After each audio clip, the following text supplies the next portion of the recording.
Hello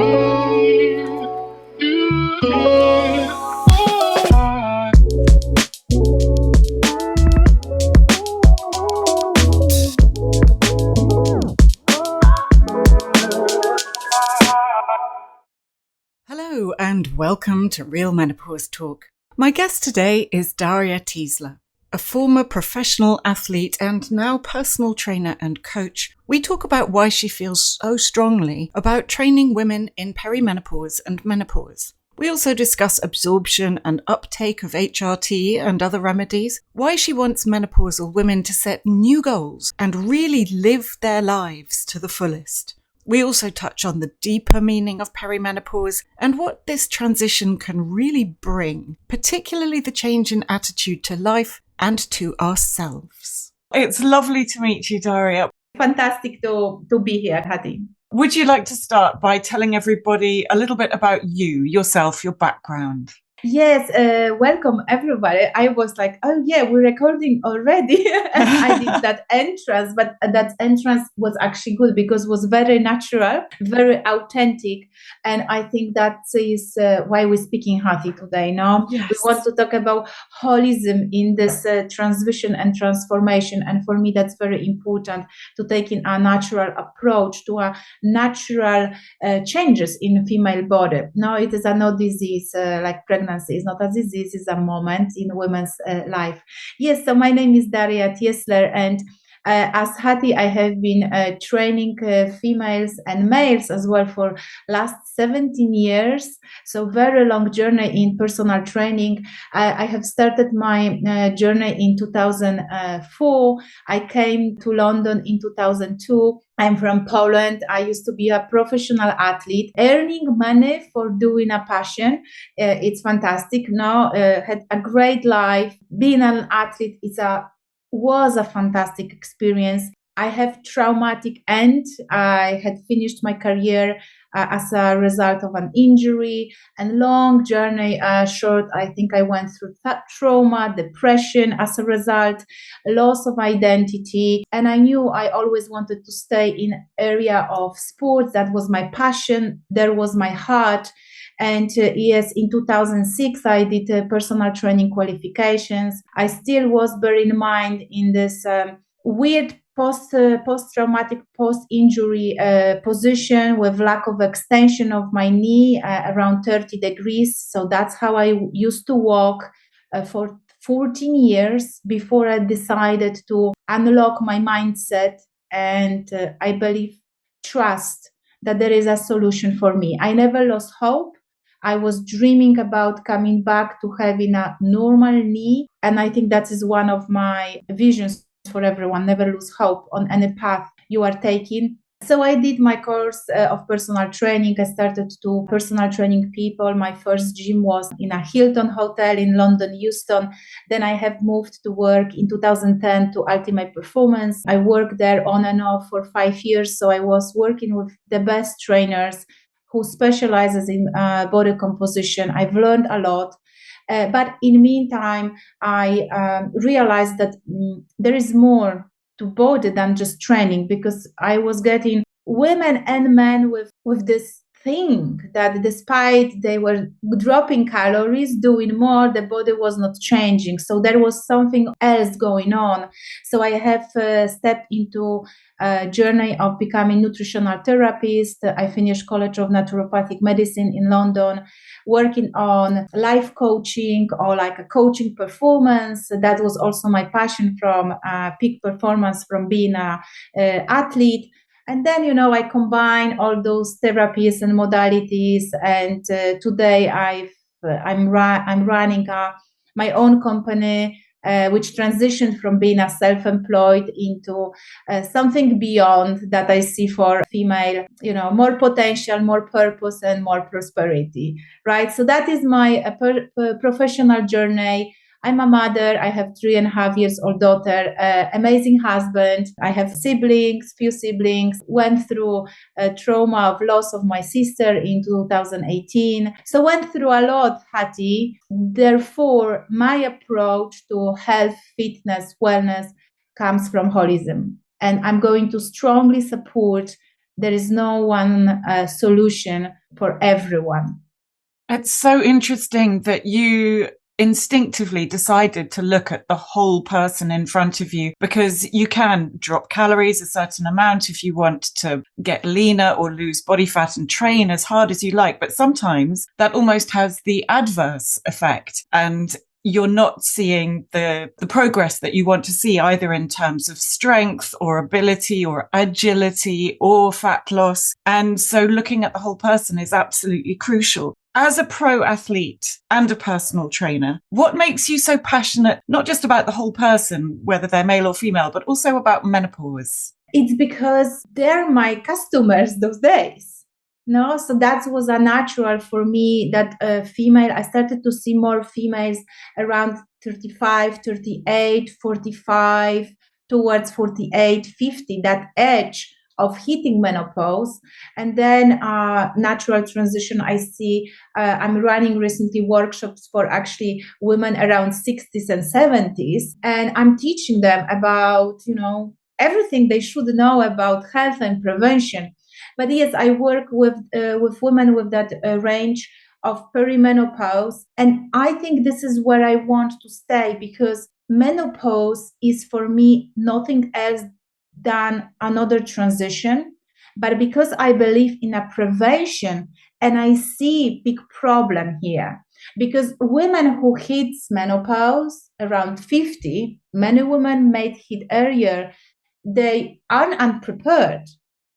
Mm-hmm. So if I think, can I prepare them to this transition, so it's going to be easier to enter into different stage of their life, either it's a body, mind, emotional health, spiritual journey, anything, then this is where I want to pay attention. Because then if they decide to go for HRT or bioidentical hormones on anything, the absorption and the uptake of that is going to be benefiting them better. It's not about just addressing the symptoms, and those therapies will address the symptoms, but many of them are unprepared. They entering with a mindset that is a bit broken, because for so many years they have been dieting, they have been neglecting body composition. Either they knew, either they didn't know. So it's like a conscious or unconscious patterns and choices. And this is where I want to stay. So when they enter into menopause, this is indirectly linked why I'm interested in menopause, because I want to create this amazing product, those amazing super women that goes into menopause, then they set new goals, new targets, new potentials, and they're going to continue life, and bring in more positivity into the world.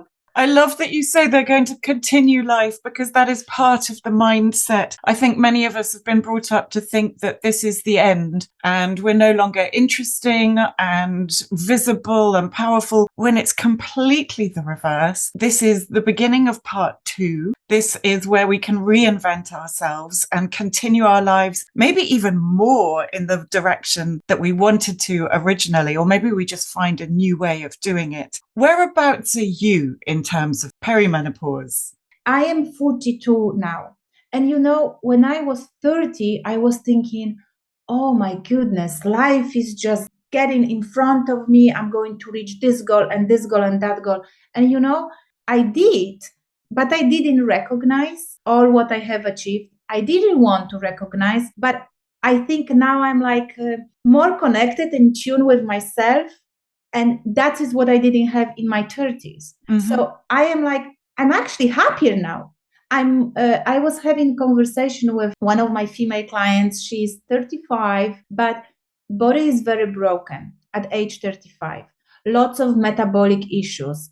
Obviously, from what? From following this calorie counting diets, over exercising, and that is one solution. Mm-hmm. But this solution has side effects, no? And on this particular woman had side effects. And she said, oh, I think I need to take longer approach to this, no? And she said, recently someone asked me a question, what do you love about yourself? And she said, Daria, I only was able to say that I love my nail and I love my hair. And she said, what is the rest of me? And I said, I understand you because I have been there. And actually, my path of transformation started when I was 35. And I know where is she right now, in search of herself. And I asked myself the same question yesterday. And I'm like, you know what? Maybe there are parts of me that they could be better, but I cannot say anymore I don't love them. In terms of perimenopause, I even don't know if I'm in perimenopause. I'm 42, but I know that I am different spiritually and mentally because I have been working with my body well for so many years. Even I would say, as an athlete, I burned out. That was the reason I had an injury, and I burned out around my 30. When I was around 35, I burned out second time. So I know those body symptoms, but I'm mentally and spiritually different. So is this for me a perimenopause? And Wayne Dyer was saying at some point of women's life, there is a transition where women going away from just nurturing and nourishing everyone around. And they starting to think about themselves, which is not coming from ego, which is not coming from being self-centered in this negative way. I've been that way, that I've been looking after everyone around, pleasing everyone around, and I always would feel guilt if I did something for myself, and took a long time to realize the pattern. Now I'm mother. I've become mother at age 39. And it's great because I know that there is a nice balance between me and my daughter, and I don't do anything to use her to fulfill myself. So this is, I think, where I am, much more the spiritual and body-mind connection transformation than only looking at the symptoms, hot flashes, lack of sleep and sweat. The way that you're putting yourself first, again, without ego, is magical. When life gets so busy, it's very difficult for women to push themselves further up their priority list. Again, I love the way that you say that, without ego, and the fact that it isn't selfish. When I've been teaching or with clients, I've always said you need to fill up your own bucket so that you can give what you want to give. How do you encourage your clients to look after themselves and put themselves at the top of the list? You know what? It's very hard. Yes. It's very hard because this is the generation of women that is like 5, 6, 7 years older than I. So if I had trouble, they're going to have even more trouble because I already feel like influence of availability of the informations, it's influenced my thinking. But they didn't have that, or there weren't many like points, go there and check. So really is changing their pattern of thinking, because they won't be able to suddenly get 5-10 minutes in their busy schedule for themselves, because that never has been priority. So somehow I always go into the values. So I use little bit performance coaching, and I'm like, where are you? What is important? Sometimes I'm using directive way of coaching before they like come up with this connection really with them. And I'm like pointing out, look, your son now is 18. You really don't need to clean his socks. No, or your child really can support preparation of the breakfast. No, or involve your family in whatever house activities you've got, or just state, this is 10 minutes for me. And I always encourage them to speak the truth, which is also difficult because women are suppressed with authentic voice and authentic expression.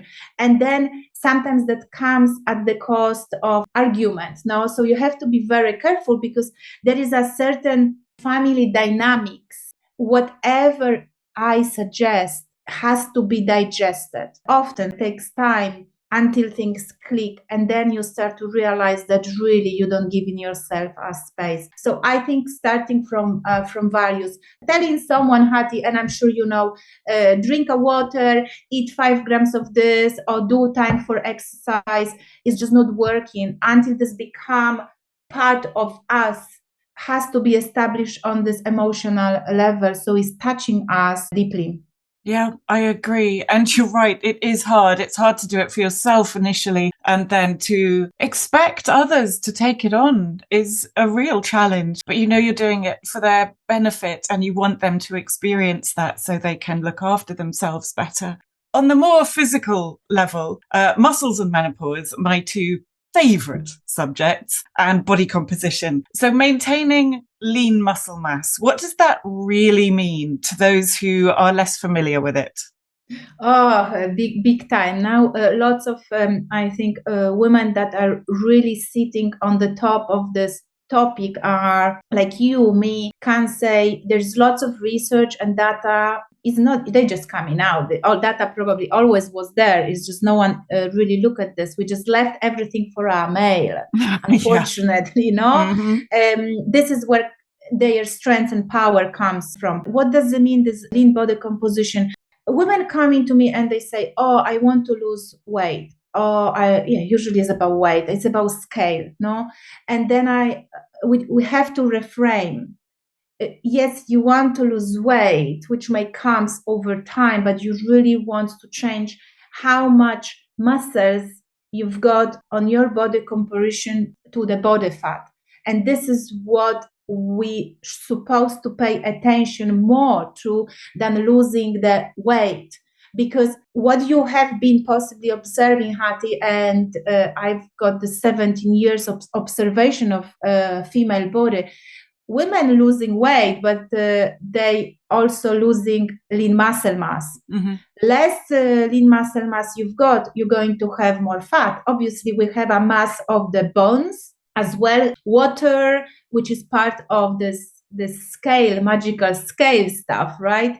That's why we never say assess your body weight just on the scale, because we know that premenstrual or definitely hormonal changes will affect what is on the scale. You've got a block digestion, you constipate, pool, you're going to be a bit heavier. So explore beyond digestion, explore food digestibility, water retention.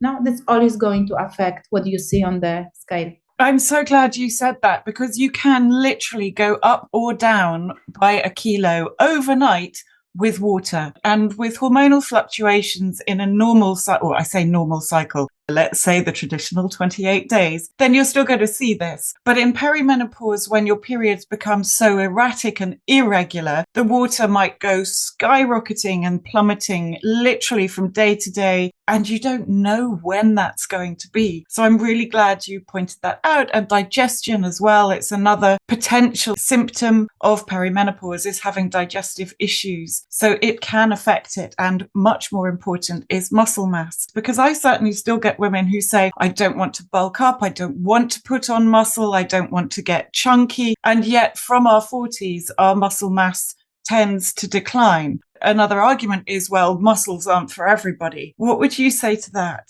Oh, this is the good one. This is the one I always convince a woman that for 20 or 30 years of their life have been doing aerobic exercise, and now they go into a hot yoga studio to keep burning, because this is like encoded in them. That you have to burn and burn and burn. It's very difficult. They cannot comprehend if they address lean muscle mass, they don't need to work that hard. No, obviously we're going to then have different bodies and different body composition naturally. I am very athletic. I used to be athlete. On the top of that, I have very powerful genetics. Obviously, genetics is 10-15%. So my results will come from epigenetics, everything that I do to support my genome. But then someone will have tendencies to more having insulin resistance. Let's say Asian population. I work lots with women in London with Asian genetics. We know that the diabetes is much higher there, so there is much more insulin resistance. And then we have to work with this genetics. Those women may be not as easy to putting muscles as I do. So the idea that you just go, and I had this also, I had women who would be doing like on the first session walking lunges without actually weights. They would be telling me within a session, I don't want to do lunges because I'm already expanding my muscles. I think women not get used to the feeling of muscle tension. That's why I'm always questioning, because Hati, to maintain certain postures in this yoga and Pilates, no, or those type of activities, you need to know how to maintain tension. Yes. And I know because we're working with this. So to someone who does not even know how to squeeze the muscles, if you don't have bigger resistance on it, your brain never is going to work. It is just not possible. And if you using as an example a woman who does bodybuilding, and she shows these huge muscles, please contact her and ask her how this was achieved. Believe me, this was not achieved by her doing a 10 or 15 press-ups on the knees halfway with a tempo 1-1-1-1. You know what I mean? So it takes time. But just to finalizing the question, I want to hear you. So you have to give yourself time. But there is so many benefits of increased lean muscle mass for your brain, for your aging, for your longevity, for hormonal balancing on its own. I had female having improved menstrual cycles. I know that towards perimenopause this changes, but maybe you want to stay with optimal level of hormones for longer than you are 45. I'm actually going to test this on myself. No, I'm 42. I'm going to see how long can I go with better ratio of estrogen and progesterone. No, they used to say 35 is the last time when you can get pregnant. Now they saying you can get pregnant when you're 40 and you're still well. So why we cannot change? Maybe now 55 will be change when you're running yourself optimally, when female hormones will drop. All is possible. Many women also at this point in life lose their sense of self and their sense of joy. You obviously get a load of endorphins from exercise. What else brings you joy? Hati, as I told you, the last, especially 3-4 years after I've lost my sister, it has been a very big change for me to turning inwards, searching for sources from outside. It's interesting because my life has been very erratic, changes, so many things happen outside. I'm building amazing business, which also sometimes is like, oh, do I do wrong? Do I do good? This is entrepreneurship path. I've got amazing daughter. Sometimes I don't sleep at night, then I sleep, then great relationship with my husband. But I really have realized when someone would be saying in the past, remember the beauty and happiness is inside you. And I wouldn't know what does it mean. And now I know. It's very hard to explain, but things stop to bothering me. Things stop to touching me. I use more kind of like certain candles. I use certain stones, to further keep cleaning my aura. I have cleaned so many people from my life. Like I have this big reassessment of what I want for me. So I think that would be my answer. Reassess, be brave, and tell for yourself, this works, this does not work, this is what I want for me, this is what I don't want for me, and really go in that heart deeply, because this is really what is the joy and happiness, because you can have everything.